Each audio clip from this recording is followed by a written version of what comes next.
And we know, and we've seen from literature, that anything that increases cultural pride increases self-esteem.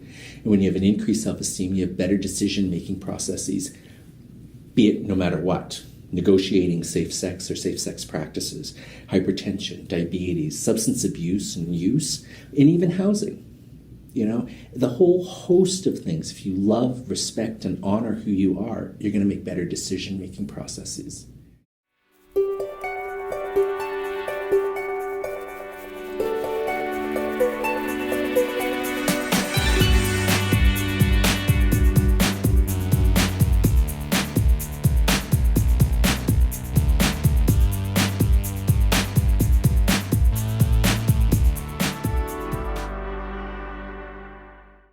I look at my own personal experience of growing up on the Beaver Lake Indian Reserve on my mother's reservation. And there was so much internalized racism and shame that I had around being an Indian. And I use the word Indian with much intentionality. Excuse me. Because there's the whole thing of like dirty little Indians, and as much as that Snyder dude says that red skins is a compliment and something that we should be celebrating, it's not. And I had such internalized racism and a shameness about me being Indian, and I also had an immense amount of shame around being gay.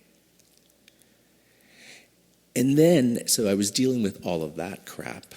And then I also looked at the schooling system. It wasn't until around grade 6, everything was like totally fine. All of our classrooms were intermixed, right?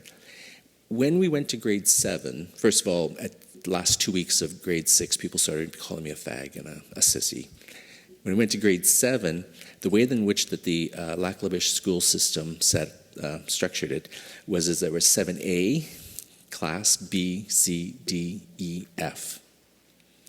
And it was so clear to me, and I remember looking at that all of the kids that were in 7A, that classroom, were all white.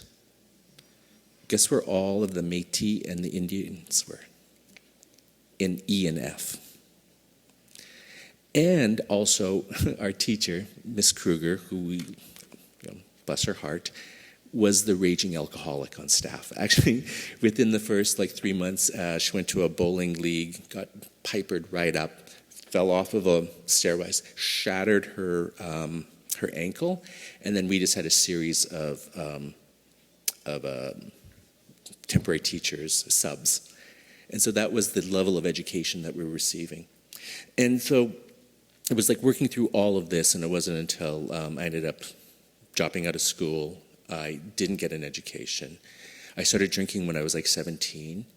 And just before and I remember when I was around that time when I came out, and it was also when I dropped out of high school, I was like, what do gay people do, right? And I'm like, they're hairdressers or they're waiters, right?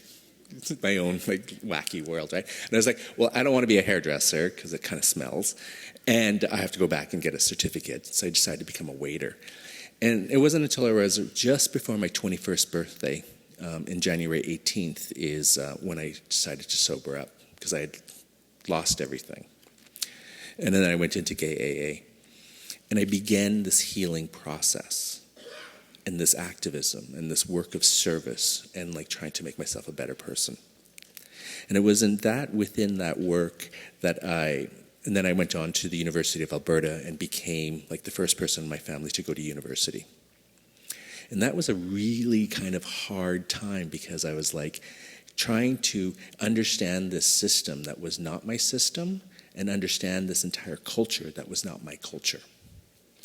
But at the same time knew that I had to do that and was driven by that. I don't know why, but I just was. And then I started becoming a Two-Spirit activist, as when I read Walter Williams' book, Spirit in the Flesh, and this whole world opened up to me of who were Two-Spirit people.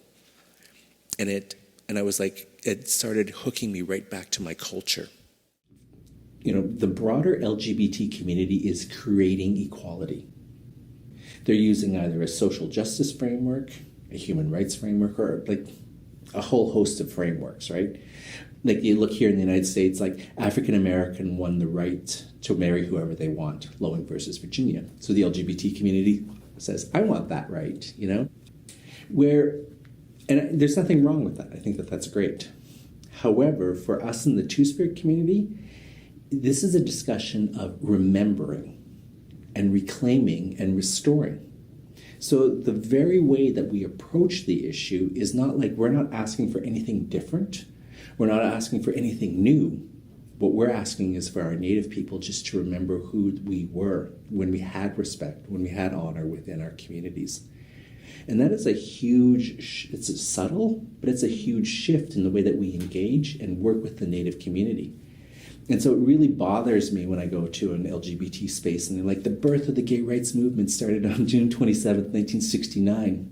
And I'm like, noodle. You know, on this land, prior to that date, and prior to when you all got here, there were people that were engaged in same-sex sexual relations that had full equality, full citizenship, and full participation within their societies.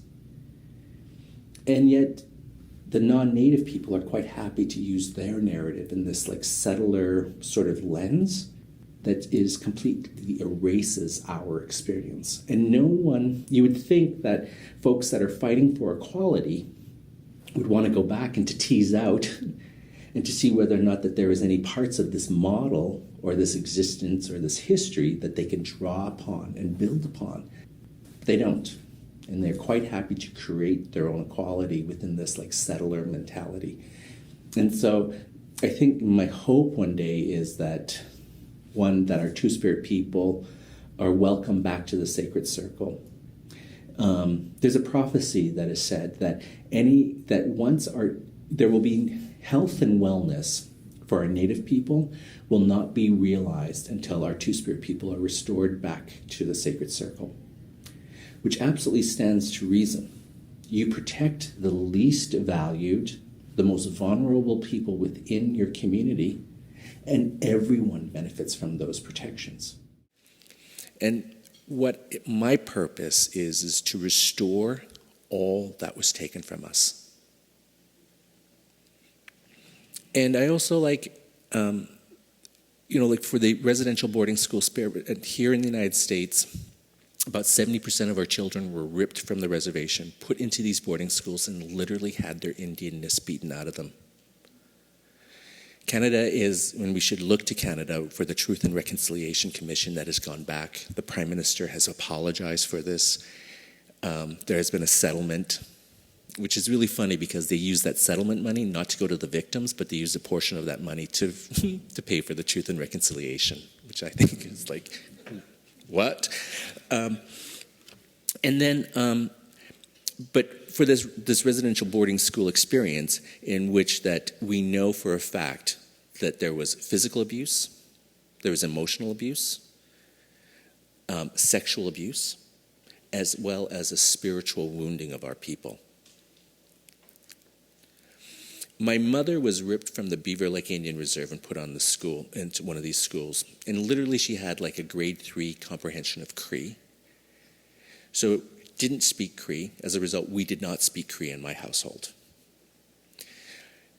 And although I don't know her experience, because she never talked about it, right? She was a nasty woman, you know.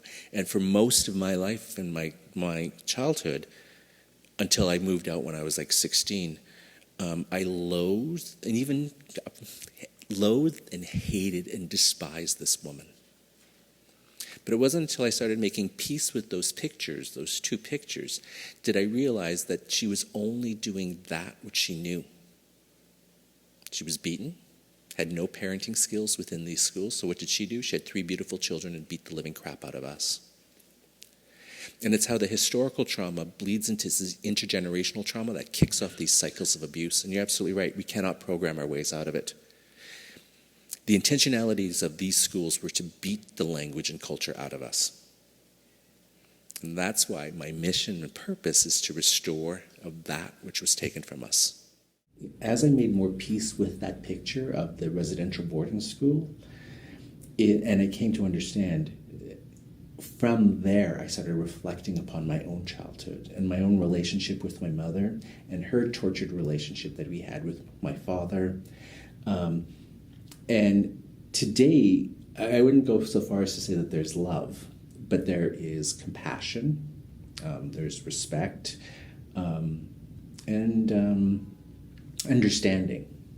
Hopefully, and she's passed, so this is work that I have to do just with me and my own heart. And I would also say that there is forgiveness.